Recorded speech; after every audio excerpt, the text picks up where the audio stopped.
Je suis professeur en sciences d'éducation à l'Université de Rouen et je travaille dans le champ de la formation des adultes. Mon activité s'appuie sur un triptyque, la recherche, l'enseignement et l'intervention. Recherche autour de la question de l'éducation permanente, de la formation tout au long de la vie, enseignement autour de l'ingénierie et conseil et développement des compétences, et intervention en termes d'audit, d'ingénierie, d'études, et pour EPAL autour des questions effectivement d'ingénierie de formation et de formation tout au long de la vie. La question du développement professionnel est extrêmement importante et rejoint la question de la qualité parce que développer à la fois ses compétences, développer le savoir-faire des organismes de formation et développer un territoire, ça interroge la qualité. Ma pratique en tant qu'expert EPAL autour de ces thématiques de la qualité et de développement professionnel est bien évidemment de mettre sur la plateforme des ressources en termes d'études, de rapports, de repérer des bonnes pratiques, des réalisations.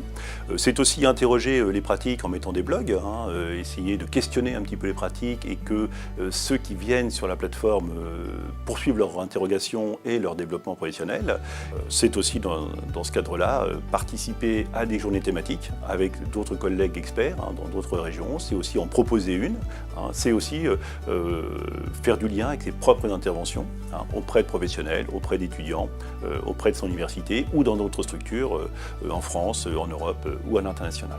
EPAL, c'est vraiment un outil de la reliance, c'est-à-dire que c'est mettre en lien des thématiques, des professionnels, des territoires, mettre en jeu des questionnements où les choses ne sont pas bouclées d'avance, ne sont pas enfermées d'avance, et il y a vraiment un potentiel de créativité et d'innovation. C'est cette dimension de essayer, rencontrer, dialoguer, et c'est vraiment une logique aussi de construction de l'Europe et de construction de la démocratie.